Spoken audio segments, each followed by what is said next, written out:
আসসালামু আলাইকুম প্রিয় দেশবাসী। আপনারা জানেন দেশনেত্রী বেগম খালেদা জিয়া ইয়ারকার হাসপাতালে তিনি তার যে অসুস্থতা ব্যাপক আকারে হয়ে গেছে, মহান আল্লাহ পাক ওনাকে সুস্থতা দান করুন, আমরা সে আশা করি। মহান আল্লাহ পাক রাব্বুল আলমিনের কাছে আমরা দেশনেত্রী বেগম খালেদা জিয়ার জন্য দোয়া করি এবং সারা বাংলাদেশের সাধারণ লোক হতে বিএনপির তৃণমূলের নেতা কর্মী, বিএনপির সকল স্তরের, বাংলাদেশের সকল স্তরের মানুষ দেশনেত্রী বেগম খালেদা জিয়ার জন্য দোয়া দোয়া করতেছে। তা এখন আজকে যে কথাটি বলতে আসছি, জনাব তারেক রহমান সাহেব লন্ডনে অবস্থান করতেছে, আপনারা জানেন।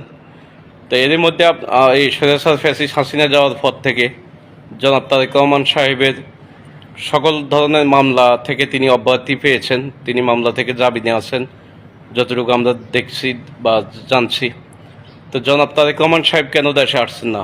দেশনেত্রী বেগম খালেদা জিয়া তিনি গুরুতর অসুস্থ হয়ে হাসপাতালে ভর্তি আছেন, তো তিনি কেন দেশে ফিরে আসতেছেন না? আসলে সমস্যাটা কোথায়? এখন সমস্যাটা কোথায় বা অনেক সিটিজেনেরা অনেক রকম মন্তব্য করতেছে, জনাব তারেক রহমান দেশে আসছে না কেন, ওনার আম্মা যান হসপিটালে মৃত্যুসজ্জায় আছেন, তিনি কেন দেশে আসছেন না? তো আসলে দেশে কেন আসছেন না উনি ভালো জানেন, তবে ওনার উচিত হবে উনি আর দেরি কালক্ষেপণ না করে উনি যত দ্রুত তিনি বাংলাদেশে আসেই পৌঁছবেন। আমার মনে হয় এটাই তার জন্য অনেক আরও ভালো হবে। আরেকটি কথা পাশাপাশি বলতে চাই যে তিনি নিরাপত্তার কারণে নাকি আসতে চাচ্ছেন না, অনেক সূত্র থেকে আমরা জানতে পারতেছি। তো আসলে নিরাপত্তাটা কি? নিরাপত্তাটা উনি যদি নিরাপত্তা নাই এরকম কিছু মনে করে, তাহলে ওনার লক্ষ লক্ষ নেতাকর্মী আছে, উনি শুধু বলুক যে আমরা আমি অমুক দিন দেশে আসতেছি, ওনার লক্ষ লক্ষ নেতাকর্মী ওনাকে আন্তর্জাতিক বিমানবন্দর থেকে ওনাকে নিয়ে আসবে এবং এক একটি তার কর্মী তার একজন সেনাপ্রধানের মতো দায়িত্ব পালন করবেন। ওনাকে ওনাকে ওনার গায়ে কোনো রকম কোনো ঝামেলা হলে আগে তার কর্মীদের উপরে হবে, কারণ এরকম তার যে কর্মী সকল আমরা বিগত দিনে দেখেছি বা আমরা আছি, উনি বলুক আমরা যাব। ওনার নিরাপত্তা দেওয়ার জন্য উনি প্রয়োজন আমাদের কেন সারা বাংলাদেশ থেকে তিনি তার তৃণমূলের লোক নেতাকর্মীকে ডাকুক, আমরা যাব সেখানে, আমরা সেটা ওনার পাশে থাকবো প্রয়োজনে। আগে ওনার বিপদ আসার মানে বিভিন্ন উনি যদি, এটা আমার মন থেকে বলছি, যদি কোনো ঝামেলা আসে আগে আমাদের উপর আসবে। তো আমি বলবো জনাব তারেক রহমান স্যারকে আপনি আর কালক্ষেপণ না করে, আপনি আর দেরি না করে, আপনার আম্মাজান অসুস্থ, আপনার এখনই অবিলম্বে আপনি দেশে আসার প্রস্তুতি নেন। কারণ এরই মধ্যে আমরা দেখেছি অনেকে বলা বলি করতেছে, অনেকে অনেক রকম কথা বলতেছে যে কেন তারেক রহমান সাহেব আসে না, কিসের কারণে আসে না। তা আসলে এই কথাটি থেকে আপনি বেরিয়ে আসেন, এটার থেকে যেভাবে বেরিয়ে আসতে হবে।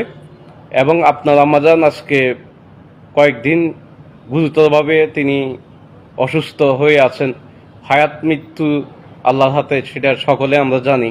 কিন্তু তিনি যে নির্যাতন নিপীড়ন সহ্য করে তিনি যে অকালে স্বামী হারিয়েছেন, অকালে ওনার একজন সন্তান হারিয়েছেন, আজও তিনি আল্লাহ পাকের অশেষ মেহেরবানিতে আজও তিনি বেঁচে আছেন। তার লক্ষ লক্ষ নেতাকর্মীর মামলা হামলা, দলের উপরে এত বিপর্যয়, ওনার বিরুদ্ধে এত মামলা, সব কিছু মিলিয়ে তিনি আজও মহান আল্লাহ পাক ওনাকে বাঁচিয়ে রাখছেন। তা আমি আশা করি বলবো আপনারা যেখান থেকে ভিডিওটি দেখছেন সকলে শেয়ার করবেন, জনাব তারেক রহমান সাহেবের কাছে যেন আমার এই ভিডিওটি যাই পৌঁছয় লন্ডন পর্যন্ত। কারণ আমার আত্মবিশ্বাস আছে এটাই যে ওনার আইডি এবং ওনার মেয়ের আইডি সাইমে রহমান ওনার আইডিটাও আমার সাথে অ্যাড আছে। তো আমি আশা করব আপনারা যত বেশি শেয়ার করবেন ততই বেশি এই ভিডিওটি যেন লন্ডন পর্যন্ত যায় পৌঁছায়, যেন আমাদের দেশ নায়ক জনাব তারেক রহমানের অন্তত কোনো সূত্রের কাছে যায় পৌঁছায়, যেন ভিডিওটি দেখে তিনি কেন দেশে আসছেন না, কেন, কি কারণে, তিনি কি নিরাপত্তা না। আমরা তো জানি একটি দল জনাব তারেক রহমান সাহেবকে নিয়ে মেলা প্রপাগান্ডা ছড়াচ্ছে, তো উনি তো এগুলোকে গুরুত্ব দিয়ে বসে থাকলে সেখানে চলবে না। তিনি একজন বিএনপির অ্যাক্টিভ চেয়ারম্যান, তিনি বিগত 17 বছর বিএনপিকে যেভাবে তিনি নেতৃত্ব দিয়েছেন, তো উনি এখন যদি এটাকে পজিটিভভাবেই সেখানে পড়ে থাকে তাহলে তো দল চলবে না। তিনি আগামী দিনে বিএনপির চেয়ারম্যান, তিনি আগামী দিনের এদেশের রাষ্ট্রনায়ক। তো ওনাকে আমি বলবো, আমার এই ক্ষুদ্র জ্ঞানে বলতেছে, আপনি আর কালক্ষেপণ না করে আপনি অবিলম্বে দেশে চলে আসুন। দেশের জনগণ আপনাকে নিরাপত্তা দিবে।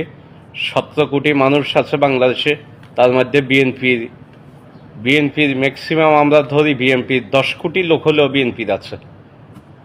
তো সেখান থেকে আপনার কি বলে 8 কোটি ছাত্রদল, যুবদল, স্বেচ্ছাসেবক দল, অন্যান্য দলের নেতৃবৃন্দরা আছে আপনাকে নিরাপত্তা দেওয়ার জন্য। তা আপনি আসুন, দেশে চলে আসুন। আপনি আর কালক্ষেপণ করবেন না। দেশনেত্রী বেগম খালেদা জিয়া অসুস্থ, সকলে দোয়া করবেন।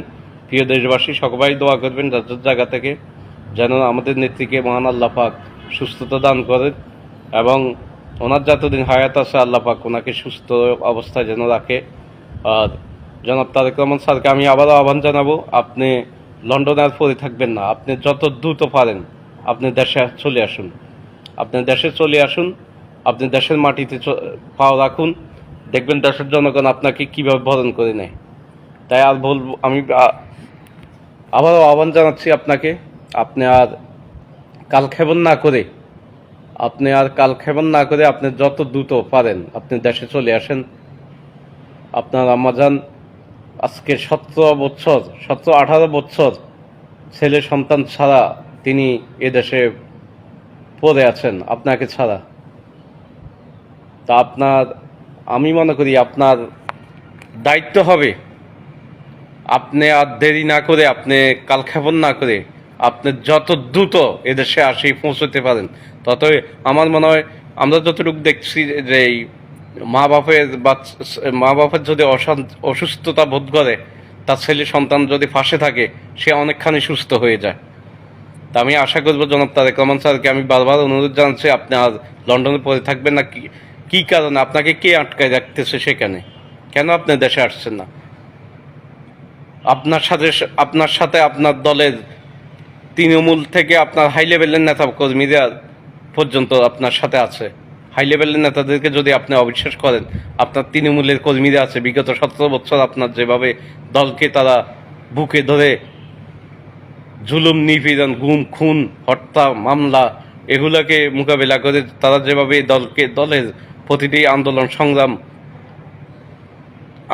সংগ্রাম বাস্তবায়ন করেছে, তারা এখনো জীবিত আছে। আপনার কর্মীরা জীবিত আছে। আপনার নিরাপত্তার জন্য আপনার কর্মীরাই যথেষ্ট, অন্য কোনো বাহিনী যদি নাও দেয়। তো আমি আশা করি আপনাকে আবারও অনুরোধ করছি, আপনি আর কালক্ষেপণ না করে আপনি অবিলম্বে দেশে চলে আসুন। আপনার মানে যতই আপনি দ্রুত দেশে আসবেন, আপনার আম্মাজান, আমি তো একটু আগে আবার এই কথাটি আবার বলছি, এই মা বাপ যদি অসুস্থতার পরে ছেলে সন্তানকে কাছে পাইলে অনেকখানি সুস্থ হয়ে যায়। তার প্রমাণ আমরা এই 5 আগস্টের পরে লন্ডনে যখন দেশনেত্রী বেগম খালেদা জিয়া আপনার সাথে আপনার কাছে গেছে, সেখানে চিকিৎসা নিছে, আপনাকে দেখে তিনি অনেক সুস্থতা বোধ করেছে, অনেক সুস্থ হয়েছে, সেটা আমরা দেখেছি। তো আশা করি আপনি আর দেরি না করে আপনি অবিলম্বে আপনি বাংলাদেশে চলে আসুন। সামনে একটি নির্বাচন আছে, সেই নির্বাচনে আপনি অংশগ্রহণ করবেন। আপনার লন্ডনে পড়ে থাকবেন না। আপনাকে কেউ যদি আটকিয়ে রাখতে, আর আপনি মিডিয়া আসে আপনি কথাগুলো ক্লিয়ার করুন। আপনি কেন আপনি মানে দেশে আসতে দেরি হচ্ছে, আপনি এই কথাগুলো আপনারা ক্লিয়ার করেন না কেন? আপনার দলের কোনো সিনিয়র লেভেলের নেতৃবৃন্দরাও ক্লিয়ার করতে পারছে না। আপনি মিডিয়াতে আসে, আপনার বিভিন্ন সময় আমরা দেখি, আপনার সোশ্যাল মিডিয়া আপনার বিবৃতিগুলো আমরা দেখি, আপনার বক্তব্য দেখি, কিন্তু আপনি এই জিনিসটাকে ক্লিয়ার কেন করছেন না? জনাব তারেক রহমান স্যার, আপনি কেন এটাকে ক্লিয়ার করছেন না যে আপনি কি কারণে দেশে আসতেছেন না? কেন আপনি দেশে আসতেছেন না? কাদের ভয়ে আপনি আসতেছেন না? সেটা আপনার জাতির সামনে খোলাসা করে বলুন। তা আমি বলবো, আপনার আম্মাজান গুরুতর অসুস্থ, আপনার ওখানে পড়ে থাকবেন না। আপনি যত দ্রুত আসবেন, সেটা আপনার দল আপনার জন্য অনেক আরো উপকৃত হবে। আপনার পাশে আমরা আছি, আমরা বিএনপির লক্ষ লক্ষ জনতা আছি। আপনাকে আমরা শেল্টার দিব এবং আপনাকে আমরা সেফটিভাবে রাখবো। তো প্রিয় দেশবাসী, আপনারা সবাই ভিডিওটি শেয়ার করবেন। জনাব তারেক রহমান সাহেব অবিলম্বে দেশে আসবেন, সে আশাবাদে আমরা ব্যক্ত করি।